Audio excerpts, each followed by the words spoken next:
Good morning. For those of you who don't know me, I'm Helen Coonan and I'm the Chair of the Minerals Council. I want to wish everybody a good morning and welcome to the third and final day of Minerals Week 2021. A very important day today. Today commemorates an important day in our nation's history. It's Mabo Day. I acknowledge the day's deep significance for First Nations people. And I acknowledge that we are commemorating the day on the traditional lands of the Ngunnawal and Ngambri people. On behalf of the MCA, I pay my respects to the Ngunnawal and Ngari elders, to these nations' continuing culture, and to their contribution to the life of this city, this region, and the broader Australian society. We also have some very special guests with us, the Honourable Keith Pitt, MP, Minister for Resources, the Honourable Ken Wyatt, MP, Minister for Aboriginal Australia, and Madeleine King, MP, the Shadow Minister for Resources. Welcome all. The High Court's Mabo decision catalysed one of the most significant cultural changes in modern mining's history.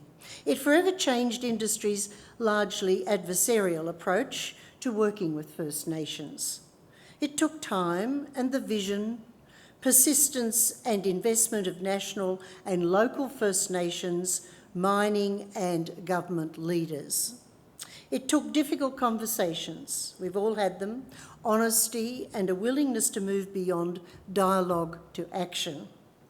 But over time, the industry transformed its approach to recognise the importance of engagement and the opportunities associated with economic development.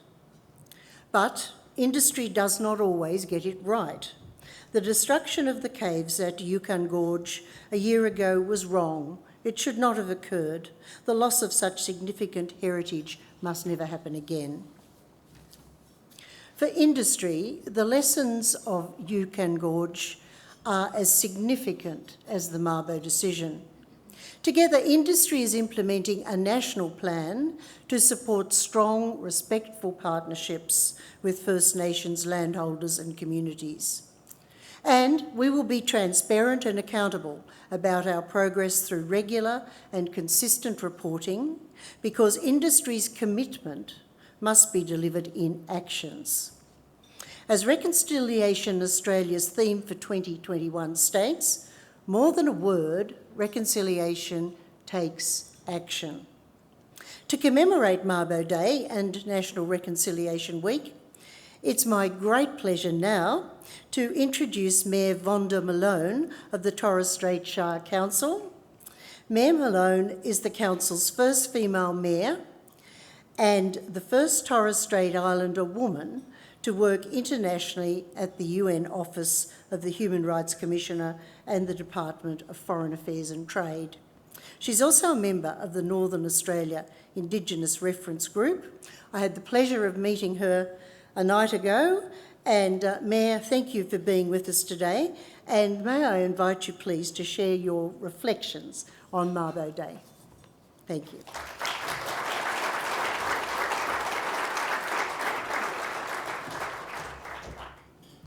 Debe dim, kapamigi batainga, kaimeso, as well. Thank you everyone for your warm welcome. Thank you Helen for inviting me to talk today. I'm very humbled to be here. I bring greetings from the Torres Strait. I started by greeting you in two languages that are spoken in the Torres Strait. From the Eastern Islands, from Miriam-Mir, and to the Western Islands, for KKY, Kalakaloya language. I'm privileged to be here today, standing here on Ngunnawal and Ngambri country. I pay my humble respects to the Ngunnawal and Ngambri peoples, their ancestors, elders, the custodians of this land, a special meeting place of many conversations that have happened. I acknowledge all my First Nations people today, my Aboriginal brothers and sisters, my colleagues, and those that are present today, our Minister, for celebrating this historic day. To each and every one of you here this morning, in your distinguished titles, I acknowledge you.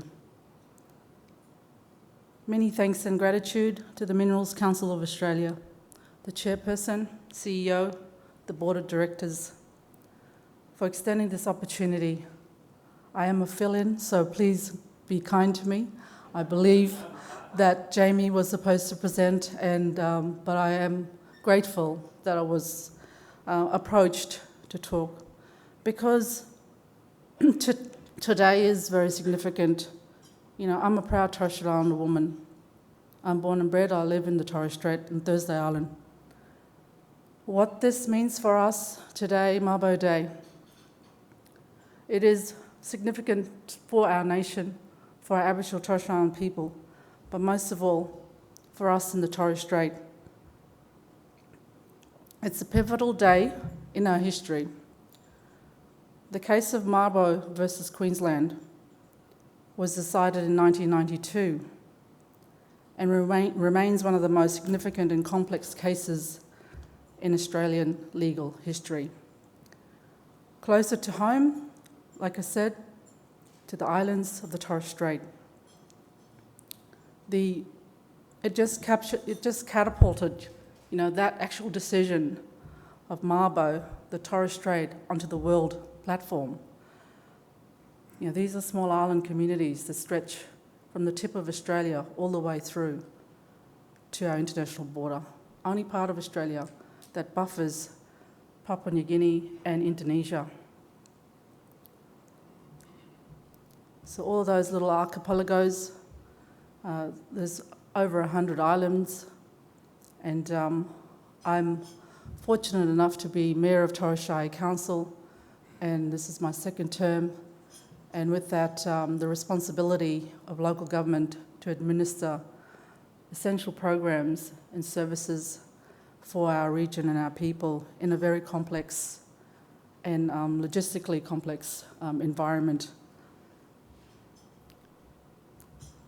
I want to humbly acknowledge and thank our late elder, Uncle Koiki Mabo, for his vision, for his sheer courage, determination and leadership to challenge status quo and defy terra nullius. He regained our rights over our islands and set the destiny for Aboriginal and Torres Strait Islander people's native title land acquisitions across our country. I acknowledge the Mabo family, the late Auntie Bonita Mabo, a beautiful lady, and their children, the plaintiffs, those that worked with Uncle Koiki and the Mabo family, the Rice family, the Kabiri families, and the Miriam families, also the barristers, Brian Cohen, and their supporters that backed up the case. In essence, Uncle Koiki's High Court case clearly demonstrated Indigenous ownership of land. He, along with the people of Mare Island, articulated the complex land management practices that has been in place for generations within the 8 Miriam clans and within the Eastern Islands. As referred by Uncle Koiki, we have systems and boundaries in place, and this extends also to the sea. In essence, his case was built around this one very thing. Tag moki moki, te ter moki moki. Moki moki is your feet. Do not enter onto other people's land. Do not touch anything from other people's land unless you have been rightfully given permission by those that own that land to do so. This instilled and integrated LORE, traditional LORE, into LAW.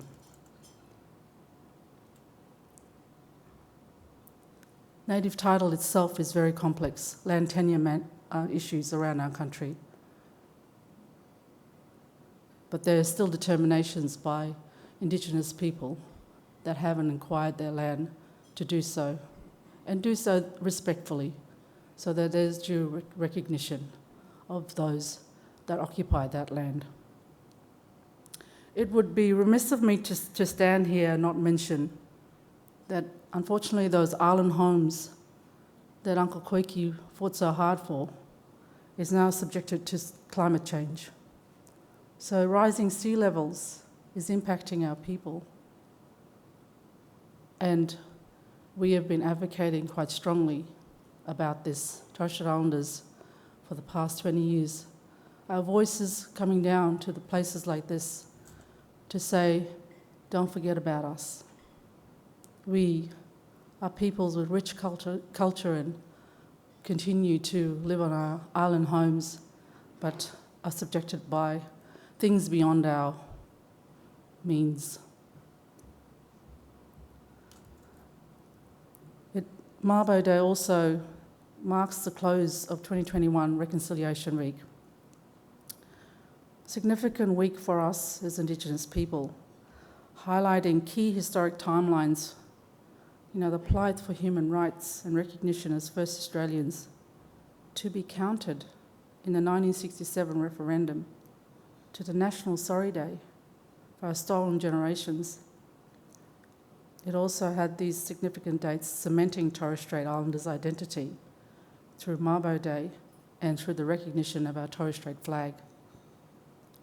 So Reconciliation Week, it definitely provides a pathway for all Australians to walk beside us, walk with us, to gain that true understanding and respect and listen and value the connection, so that we can put into place the true meaning of reconciliation, so that it is not just a word. We acknowledge the past, our elders, the struggles, those that strive for a better future for us, so we can stand here today. For greater opportunities for us to be able to move in our traditional cultural way as well as mainstream. They have done the journey for us, and we are now carrying on their voice and struggles. But we don't want to continue to tread on water. In our language, in Torres Strait, we don't want to mark time. We don't want to stay in the one place. We want to continue to move forward. How can we do that respectfully? So it's 54 years post the referendum, and it's 29 years post Mabo. Unfortunately, the picture for Indigenous peoples, particularly in remote and regional areas, is not good. We are a minority group of people. Our socio-economic status is still well below acceptable standards, particularly in a developed country such as ours. Starting new conversations this week has been surprisingly enlightening and shows that we are at an important crossroad. There have been unspeakable events, that has shattered even more that trust between Indigenous people and the wider Australian public. Yes, it's far beyond our realm of influence, but right now we can right the wrongs and go forward and forge a new way of doing business. Today presents that right timing, the start of a new era.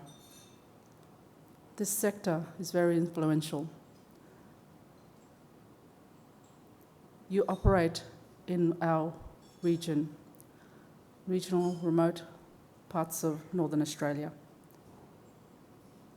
You are best placed to be the enabler and catalyst for transformational change, to close the inequity gap for Indigenous Australians. I have been privileged to be part of the Indigenous Reference Group for the Northern Australia agenda. We have worked constructively to look at a plan of action that really means that we work together.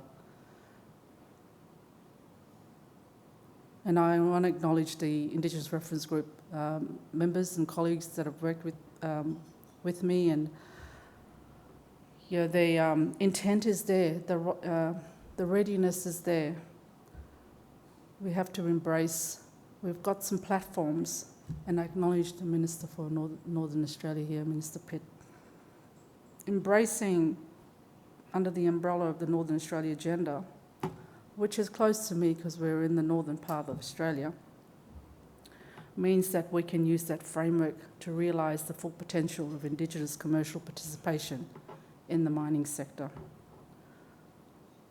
It also means that we can effectively engage and build a sustainable, true partnership. When you look at the north, when you look at the percentage of land ownership for Aboriginal and Torres Strait Islander people, you have 66% in Queensland, 80% in Northern Territory, and 94% in Western Australia. We are your biggest stakeholders with least benefits and buy-in and respect. Beyond that, we have rich cultural assets. We are a very diverse, rich and thriving culture. So we want to be part of that conversation. We want to be partners. How can we do this constructively?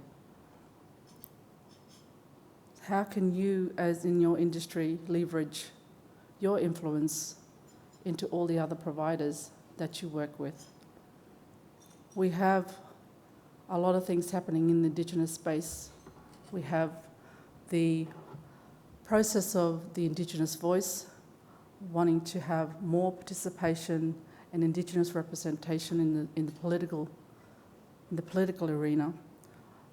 We have continued conversations around acquisitions of land that may not have been acquired yet. So these are the bigger platforms that we are still pursuing as Indigenous people, and we would hope that you would work to support that. Without having to bring our people with you to improve and have that equity on things like housing. Housing is integral to people's health. Without your health, without having your health, you can't have a brighter future. So how do we work to improve essential infrastructure, including housing, to make our communities more livable? To improve connectivity in areas that we are challenged with getting to connect with the world. These are all things that will improve the livability and make Indigenous people be equal in our society. So we all have a role to play. And to do this the Australian way, to have a fair go and help your mates out. So I would put it to you through this week to reflect on that and how we can do that change together. I know that there's a lot of good initiatives out there, and I really commend from what I've seen so far. But I think we have a blank canvas. There are piecemeal things happening, good initiatives. How can we connect the dots and paint a better picture for our people, particularly our next generation, that embodies the rich culture and knowledge and science of Indigenous people of this country. Happy Reconciliation Week. Thank you for listening to me, and happy Mabo Day. That's all.